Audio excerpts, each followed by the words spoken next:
এক রাতের একটা ডিম তুই ইবাদত করতে পারো না, অথচ আমি দিনের পরে দিন, রাতের পরে রাত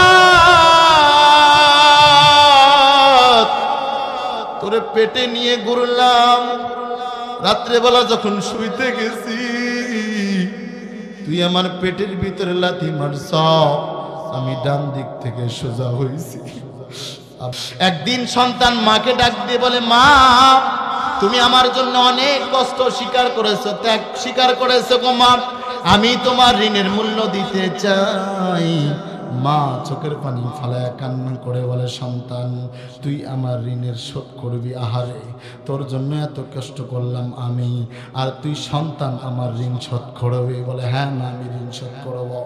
বলে, ঠিক আছে ঋণ শোধ করা লাগবে না, রাত্রেবেলা তুই একটা ডিম নিয়ে ঘুমায়া যাবি, সকালবেলা ডিমটা আমারে দিবি, এরপরে আমি মা তোর ঋণ শোধের কথা বলবো। সন্তান মার কথা শুনিয়া হাসে আর বলে, এটা একটা কথা হইল নাকি, এটা তো আমার জন্য একদম সহজ উপায়, সহজ ব্যাপার। এবার সন্তান ডিমটা নিয়ে রাত্রেবেলা শুইতে গেছে। মানুষ যখন একদম ঘুমে বিভোর হয়ে যায় তখন কিন্তু কিছুই আর সঠিকভাবে বলতে পারে না। কথা বলেন ঠিক কিনা? এবার সন্তান ডিমটা নিয়ে রাত্রেবেলা ঘুমাইতে গেছে বিছানায়। মাঝরাত যখন হইয়া যায় ডিমটা হাতের মধ্যে নিয়ে শুয়ে আছে, তখন যেন ডিমটা হাত থেকে বিছানার উপর পড়ে যায়, পড়ে গিয়ে কেমন জানি তার শরীরের নিচে পড়ে যায়। এক পর্যায়ে ডিমটা ভেঙে বিছানার মধ্যে এরকম ভাবে নষ্ট হয়ে যায়। সকালবেলা ঘুম থেকে উঠে দেখে হাতের মধ্যে ডিম নাই, বিছানার মধ্যে তাকায় দেখি বিছানাটা নষ্ট হয়ে গেছে। আহারে আমার মারে আমি কতবার বড় গলায় বললাম, মাগো আমি একটা ডিম নিয়ে থাকবো, এটা কোনো বিষয় হলো নাকি? এখন আমি আমার মারে কি জবাব দিব? সন্তান আর মার সামনে যায় না, মা সন্তানের সামনে হাজির। এবার মা ডাক দিয়ে বলে, সন্তান রে আমি তোরে একটা ডিম দিছিলাম, সেই ডিমটা আমারে ফিরায় দে। এবার সন্তান ডাক দিয়ে বলে, মা গো মা ডিমটা তো রাতের বেলা নিয়েছিলাম কিন্তু রাখতে পারিনি, হেফাজত করে ডিমটা নষ্ট হয়ে গেছে গো মা। এবার মা ডাক দিয়ে কয়, এক রাতের একটা ডিম তুই হেফাজত করতে পারো না, অথচ আমি দিনের পরে দিন, রাতের পরে রাত তোরে পেটে নিয়ে ঘুরলাম। রাত্রেবেলা যখন শুইতে গেছি তুই আমার পেটের ভিতরে লাথি মারছ, আমি ডান দিক থেকে সোজা হইছি। আবার তুই পেটের ভিতরে লাথি মারছ, আমি সোজা থেকে আবার বাম দিক হইছি। আবার তুই পেটের ভিতরে লাথি মারছ, আমি শোয়া থেকে উঠে বসে গেছি। বসে বসে কান্না করছি আর বলছি, আল্লাহ যত কষ্ট দিবা আমাকেই দাও, আমার সন্তানকে কষ্ট দিও না। আমার পেটে আমার সন্তান কেমন অবস্থায় আছে আমি জানি না, তবে তোমার কাছে দোয়া করি আল্লাহ আমার সন্তানটা যেন ভালোই ভালোই দুনিয়ায় আসে। এ সন্তান তুমি নতুন বিবি পাইয়া মারে ভুলে গেছ, মারে কষ্ট দাও, বাবারে কষ্ট দাও। মনে রাখবা মা বাবা তুমি তোমার প্রতি খুশি তো আমার আল্লাহ তোমার প্রতি খুশি। মা বাবা যদি বেজার হইয়া যায় জান্নাতের আশা করিও না রে সন্তান। শুধু তাই নয়, মা যদি এরকম ভাবে হিন্দুও হয়, বৌদ্ধও হয়, খ্রিস্টানও হয়, নাসারাও হয়, মুশরিকও হয়, তবুও কিতাবের ভিতরে আসছে মার সঙ্গে কখনো সন্তান তুই খারাপ ব্যবহার করবি না। এটা কথা দুনিয়ার কোনো মানুষের নয়, আমার আল্লাহ এবং তার রাসূলের। ও পাটানোসার মুসলমান কেমনে বুঝাইলে বুঝবেন? আল্লাহর নবীর একজন সাহাবা নাম তার আলকমা রাদিয়াল্লাহু তাআলা আনহু। আলকমা রাদিয়াল্লাহু তাআলা আনহু অসুস্থ হয়ে গেছে। এই খবর আমার নবীর কাছে চলে গেছে, আপনার প্রিয় সাহাবী আলকমার অসুস্থ। আল্লাহর নবী সাহাবা পাঠালেন, যাও তারে গিয়ে কালেমার তালকিন দাও। এবার সাহাবী এসে কালেমার তালকিন দেয়, তার জবান দিয়ে কালেমা বের হয় না। এই খবর আমার আপনার নবীর কাছে পৌঁছে গেছে। আপনার সাহাবী তার জবান দিয়ে তো কালেমা বের হয় না, বাকি সাহাবারা তো কালেমার তালকিন দেয়, বের হয় না। বলে তার কে মা জীবিত আছে নাকি? বলে হ্যাঁ। তার মাকে গিয়ে বলবা, তার মা যদি আমার দরবারে আসতে পারে তাহলে যেন আসে, আর যদি না আসতে পারে আমি নবী তার কাছে চলে যাব। এবার সাহাবী গিয়া তার ওই বুড়িমাকে বললেন, ওগো মা, নবীজি বলেছেন, নবী আপনাকে ডাকার কথা বলেছেন, আপনি যদি যাইতে পারেন তাহলে যাবেন, আর যদি যাইতে না পারেন তাহলে নবী আপনার কাছে আসবে। এবার ওই মা ডাক দিয়ে বলে, নবীর জন্য আমার জান কুরবান, আমি আমার নবীর কাছে যাব। এবার বুড়ি মা আল্লাহর নবীর কাছে আস্তে আস্তে করিয়া হাঁটি হাঁটি পা পা করে আসলেন। আসার পরে নবীজিকে সালাম দিলেন, আসসালাতু ওয়াসসালামু আলাইকা ইয়া রাসূলুল্লাহ ইয়া হাবিবাল্লাহ। ওগো নবীজি, আপনি আমাকে ডেকেছেন গো নবী, আপনার দরবারে আমি আসলাম। এবার আল্লাহর নবী ডাক দিয়ে বলে, ওগো মা, ওগো মা, আপনার সন্তান অসুস্থ হয়ে পড়ে আছে গো মা। আপনার সন্তান আপনাকে কেমন ভাবে দেখতো, আপনার সন্তানকে আপনি কেমন জানেন?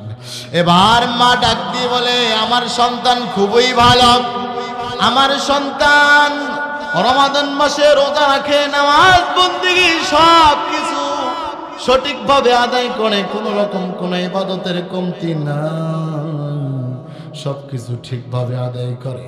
আল্লাহর নবী ডাক দিয়ে বলে, ওগো মা, আপনার কাছে কেমন আমি জানতে চাই। বলে সব দিক দিয়ে ভালো, সে তার বিবিকে নিয়ে অনেক সুখে আছে। বলে না না, আপনার কাছে কেমন জানতে চাই। এবার ওই বুড়ি মহিলা ডাক দিয়ে বলে, সন্তান এরকম বিবিকে নিয়ে অনেক বেশি ভালো আনন্দে থাকতো, কিন্তু আমি মা খাইলাম না, খেলাম না, রাত্রে বড় সুস্থ না অসুস্থ, এই ব্যাপারে আমার সন্তান কোনো খোঁজ খবর নিত না।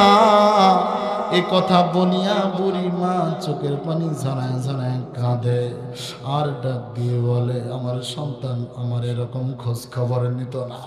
নবীজি ডাক দিয়ে বলে, এই জন্যই তো আপনার সন্তানের জবান দিয়ে কালেমা বের হয় না। আপনার সন্তানের প্রতি আপনার অবস্থান জানায় দেন। বলে, আমি আমার সন্তানকে কখনোই মাফ করব না। এবার আল্লাহ নবী ডাক দিয়ে বলেন, বেলাল লাকড়ির ব্যবস্থা করো, আমি আলকমার পোড়ায় ফেলবো। এরকম বেলাল যখন লাকড়ির ব্যবস্থা করতে গেলেন, আলকামারের বা ডাক দিয়ে বলে, সত্যি সত্যি কি আমার সন্তানটারে পুড়ে ফেলবেন? বলে হ্যাঁ, ওরে আমি দুনিয়াতে আর ওভাবে রেখে কি করব? সমাজের মধ্যে যত বড় খারাপ সন্তানই হোক না কেন, সবাই আপনার ছেলের এরকম ভাবে মৃত্যু কামনা করে।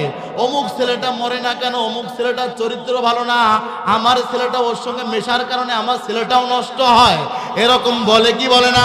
অথচ তোমার জন্য সবাই বরদোয়া করতে পারে। দুইজন মানুষ সব সময় হায়াতের জন্য দোয়া করে, একজন হইল তোমার মা, একজন হইল তোমার বাবা। আওয়াজ দিয়ে বলো ঠিক কিনা? সম্মানিত উপস্থিতি, এবার আলকামা রাদিয়াল্লাহু তাআলা আনহুর মা চোখের পানি ছেড়ে দিয়ে কান্না করে আর বলে, নবীজি, ওগো নবীজি, সত্যি সত্যি কি আমার সন্তানটারে আপনি পোড়ায় ফেলবেন? বলে হ্যাঁ, আপনি যদি মাফ না করেন তাহলে তো তারে পোড়ায় ফেলবো। মার মন তো নরম, মা বলে, আপনি পোড়ায় ফেলিয়েন না, আমার সন্তানটারে পোড়ায় ফেলিয়েন না, আমি আমার সন্তানটারে মাফ করে দিলাম। জোরে বলুন সুবহানাল্লাহ। এই কথা বলতে দেরি আলকমার জবান দিয়ে কালেমা বের হইতে দেরি হয় না। চলবে? খারাপ লাগে বাজান? মা এমন এক জিনিস, বাবা এমন এক জিনিস। মা বাবা মাথার উপরে ছায়া দিয়েছে বট গাছের মতো। যাদের মা নাই সে কখনো বুঝবে না, কারণ তার ভিতরে তো কষ্ট। তুমি নতুন বউ পাইয়া মারে ভুলে যাও, দিনের পরে দিন মারে কষ্ট দাও। কারণ বিবির ভালোবাসা গোপনে, মা বাবার ভালোবাসা প্রকাশ্যে। কথা বলেন ঠিক কিনা? তুমি বিবিরে খুশি করতে গিয়া এমনও সন্তান শোনা যায় মা শরীরের মধ্যে আঘাত করে, বাবারে কষ্ট দেয়।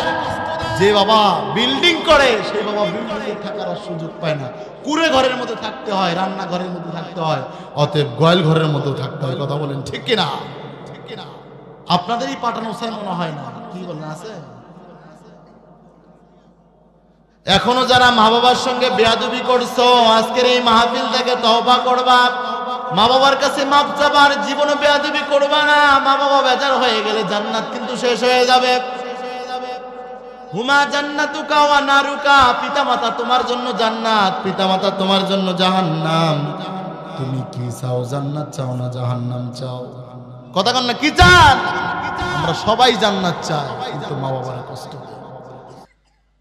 সম্মানিত উপস্থিতি, আল্লাহর পয়গম্বর মুসা আলাইহিস সালাতু ওয়াস সালাম ডাক দিয়ে বলে আল্লাহ, কারণ মুসা পয়গম্বর তো জলিলুল কদর, আল্লাহর সঙ্গে কথোপকথন করতেন, ঠিক কিনা? মুসা পয়গম্বর ডাক দিয়ে বলে আল্লাহ, আমার সঙ্গে জান্নাতে যিনি থাকবে তিনি কে? আল্লাহ ডাক দিয়ে বলে অমুক বাজারের একজন কসাই তোমার সঙ্গে জান্নাতে থাকবে। মুসা পয়গম্বর ডাক দিয়ে বলে আল্লাহ কি বলেন? আমি একজন নবী মানুষ, আমার সঙ্গে কসাই জান্নাতে থাকবে? বলে হ্যাঁ, আমি আল্লাহ যা বলি সেটাই ঠিক। এবার পয়গম্বর মুসা বলে সেই জায়গার ঠিকানাটা আমাকে দিয়ে দেন। এবার যখন ঠিকানা পাইলেন পয়গম্বর মুসা চলে গেলেন। আহারে, কসাইয়ের কি এমন আমল যে আমলের বদৌলতে কসাই আমার সঙ্গে জান্নাতে থাকবে? জানার দরকার আছে না নাই? এই আওয়াজ দিয়ে বলেন আছে না নাই? পয়গম্বর মুসা চলে গেলেন, কি আড়াল থেকে দেখতেছেন কসাই গোশত কাটতেছে আর বিক্রি করে করে দিচ্ছে। তার তেমন কোনো আমল দেখা যাচ্ছে না। অনেকক্ষণ আড়াল থেকে দেখলেন, দেখার পর এক সময় যখন এরকম ভাবে গোশতগুলো বিক্রি করা শেষ হয়ে গেল, পয়গম্বর মুসা আলাইহিস সালাতু ওয়াস সালাম দেখলেন কসাই এবার তার রাস্তা দিয়ে যাচ্ছে। পয়গম্বর মুসা তার পিছনে পিছনে যায়, দেখি কসাই কি এমন আমল করে যে আমলের জন্য আল্লাহ পাক রব্বুল আলামিন আমার সঙ্গে কসাইকে জান্নাতের মধ্যে রাখলেন। সে আমলটা দেখার জন্য পয়গম্বর মুসা পিছনে পিছনে যায়, কিন্তু পিছনে পিছনে যাওয়ার পরে উল্লেখযোগ্য কোনো আমল দেখলেন না, উল্লেখযোগ্য কোনো আমল দেখলেন না। এক পর্যায়ে পয়গম্বর মুসা কসাইয়ের সামনে চলে গেলেন, গিয়ে বললেন, ভাই আমি আপনার বাসার মেহমান হতে চাই, যদি আপনার কোনো আপত্তি না থাকে। এবার পয়গম্বর মুসা ডাক দিয়ে বলে, ঠিক আছে, আমি আপনার এরকম ভাবে আমার বাড়িতে আপনার মেহমানদারি করানোর ব্যবস্থা করব, সমস্যা নাই। সম্মানিত উপস্থিতি, পয়গম্বর মুসাকে নিয়ে যাচ্ছে কসাই। বাড়িতে গেলেন, যাওয়ার পর এক রুমের মধ্যে মুসা পয়গম্বর তো খালি তাকায় তাকায় আছে, কি এমন আমল করে আমি মুসা দেখা দরকার, এজন্য রাতের মেহমান হয়েছে। আল্লাহু আকবার জোরে বলে, এই জন্য মেহমান হয়েছে। কি এমন নেক আমল করে আমার জানা দরকার, যে নেক আমলের কারণে আমি মুসার সঙ্গে জান্নাতের মধ্যে থাকবে। এবার পয়গম্বর মুসা দেখতেছেন কসাই এরকম ভাবে রান্না বান্না করে। মার কাছে গেলেন, যাওয়ার পরে বুড়ি মারে কি যেন খাওয়াইতেছে। পয়গম্বর মুসা পিছন থেকে দেখে তার মার যখন খেদমত করে, তার মা দুই ঠোঁট লড়ায় লড়ায় কি যেন বলতেছে আর হাত তুলে দোয়া করতেছে, চোখের পানি ফালায়া ফালা। এবার পয়গম্বর মুসা আড়ালে থাকলেন না, সামনে চলে গেলেন, গিয়ে বললেন, কসাই ভাই আপনার মা মুখ লড়ায় লড়ায় কি বললেন, আর আপনার এটা কি হয়? বলে আমার মা হয়। আপনার মা মুখ লড়ায় লড়ায় কি বললেন? বলে আমার মা প্রত্যেক দিন আমার জন্য দোয়া করে, আর আমি যখন সকালে কাজের জন্য বের হই, আমি আমার মায়ের খেদমত এরকম শেষ করার পরে কাজের জন্য বের হই, আমার মা আমার জন্য দোয়া করে, সন্তান তোর জন্য আমার অনেক দোয়া, তুই যেখানে থাকবি ভালো থাকবি, সুখে থাকবি, তোর কামাই রুজির মধ্যে আল্লাহ বরকত দিবে। এরকম ভাবে আল্লাহ পাক রব্বুল আলামিন আমার কামাই রুজির মধ্যে অনেক পরিমাণে বরকত দিয়েছে। আমার কামাই রুজির মধ্যে কোনো কমতি নেই, কারণ মার দোয়া আল্লাহ কবুল করেছে। বলে আর জানি মুখ লড়ায় লড়ায় কি বললেন? বলে মুখ লড়ায় লড়ায় বলতেছে, আল্লাহ যেন তোকে মুসার সঙ্গে আল্লাহ জান্নাতে রাখে। জোরে বলুন সুবহানাল্লাহ। মুসার সঙ্গে আল্লাহ জান্নাতে রাখে। এবার কসাই ডাক দিয়ে বলে, আল্লাহ মনে হয় এই দোয়াটা এখনো কবুল করেন নাই। এবার পয়গম্বর মুসা আর চুপ থাকতে পারলেন না, ডাক দিয়ে বলে, ভাই কসাই, তোমার মায়ের দোয়া এটাও আল্লাহ কবুল করেছেন, আমি সেই পয়গম্বর মুসা। জোরে বলুন না সুবহানাল্লাহ।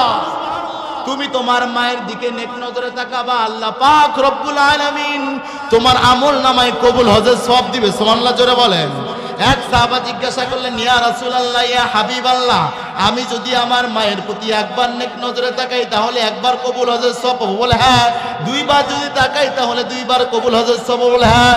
100 বার যদি আমি আমার মায়ের দিকে নেক নজরে তাকাই তাহলে কি আমি 100টা কবুল হজের সওয়াব পাবো গো নবীজি? আল্লাহর নবী ডাক দিয়ে বলে, তুমি যদি তোমার মা বাবার চেহারার দিকে নেক নজরে তাকাও, আল্লাহ পাক রব্বুল আলামিন তোমার আমল নামায় যদি 100 বার নেক নজরে তাকাও 100টা কবুল হজের সওয়াব দিয়ে দিবি। জোরে বলুন না সুবহানাল্লাহ। 4টি জিনিসের দিকে তাকাইলে সওয়াব। একটা হলো কোরআনুল কারীম, সুবহানাল্লাহ জোরে বলেন। দ্বিতীয় মা বাবা, তৃতীয় কাবা শরীফ, চতুর্থ উলামায়ে কেরাম। এজন্য মা বাবার চেহারার দিকে নেক নজরে তাকাইলে খুশি হন কে? আরো জোরে আওয়াজ দিবেন, খুশি কে হয়? আর তুমি যুবক, এমবির জন্য মার সঙ্গে খারাপ ব্যবহার করো, বাবার সঙ্গে খারাপ ব্যবহার করো এমবির জন্য। দিনের পরে দিন বলো, খেলাম না তোমার ঘরের ভাত। ভাত না খেলে কি মার কমে আসে না? এমন যুবক বলেন। বাবার সঙ্গে খারাপ ব্যবহার করো, টাচ ফোন যদি না কিনে দাও তোমার বাড়িতে থাকবো না। আহারে আফসোস, তোমার জন্য বড় আফসোস হয়। তোমার বাবা কষ্ট করে কিষান দেয় মানুষের বাড়িতে, তুমি 15-20 হাজার টাকার আবদার করো, তোমার বাবাও তো একজন মানুষ। কথা বলো ঠিক কিনা? কারণ সন্তান যদি মা বাবার কাছে আবদার করে, এই আবদার কখনো মা বাবা ফালাইতে পারে না। ভিতরে ভিতরে ফুপায় ফুপায় কাঁদে, আহারে সন্তানটা আমার কাছে এটা চাইল, আমি দিতে পারলাম না। ঈদের দিন কোনো মা বাবা চায় না আমার সন্তান পুরন কাপড় পরে ঈদের মাঠে যাক। কি বলেন ঠিক না? কোনো মা বাবা চায় না পুরন কাপড় পরে, পুরান কাপড় জামা পরে ঈদের ময়দানে যাক, এটা কোনো মা বাবা চায় না। সম্মানিত উপস্থিতি, আজকে কোন মারে তুমি গালি দাও? কোন বাবার সঙ্গে তুমি খারাপ ব্যবহার করো? সম্মানিত উপস্থিতি, আল্লাহর নবী সাহাবা আবু হুরায়রা রাদিয়াল্লাহু তাআলা আনহু এরকম ভাবে তার মা তার নির্যাতন করে, কষ্ট দেয়, রাগান্বিত হয়ে কথা বলে। আল্লাহর নবীর দরবারে গেলেন, ইয়া হাবিবাল্লাহ, ইয়া নবী আল্লাহ মুহাম্মদুর রাসূলুল্লাহ, ওগো নবীজি আপনার কাছে আসলাম, আপনি একটু আমার মায়ের জন্য দোয়া করে দেন, আল্লাহ পাক যেন আমার মারে হেদায়েত দিয়ে দেয়, কারণ আমার মা তো অন্য ধর্মের লোক, আপনি একটু দোয়া করে দেন। আল্লাহর নবী দোয়া করে দিলেন। আবু হুরায়রা দৌড়াইতেছে। বাকি সাহাবা জিজ্ঞাসা করে, ভাই আবু হুরায়রা আপনি কেন দৌড়ান? বলে আমার নবীজি দোয়া করেছেন। বলে দৌড়টা আগে পৌঁছায় নাকি আমার মায়ের দোয়াটা আগে পৌঁছায়? সুবহানাল্লাহ জোরে বলেন। আল্লাহর নবী যে দোয়া করলেন, এই দোয়াটা আগে পৌঁছায় নাকি আমার দৌড়টা আগে পৌঁছায়? আবু হুরায়রা রাদিয়াল্লাহু তাআলা আনহু দৌড় দিয়ে বাসায় চলে গেলেন। মা ঘরের দরজা খুলে ডাক দিয়ে বলে, সন্তান কই ছিলি এতক্ষণ? তোরেই তো আমি খুঁজতেছি, আয় ঘরে আয়, তোরে খাবার দেই, তাড়াতাড়ি করে খাবার খা। যেই মারে খাবারের কথা বললে মা রাগান্বিত হয়ে যায়, মারে মা বলে ডাকলো মা রাগান্বিত হয়ে যায়। সেই মা বলে, বাবা তুই কই ছিলি? তোর জন্য আমি খাবার রেডি করে বসে আছি, তাড়াতাড়ি আয়। এবার আবু হুরায়রা বলে, মা গো কি হয়েছে আপনার একটু আমারে জানায়া দেন।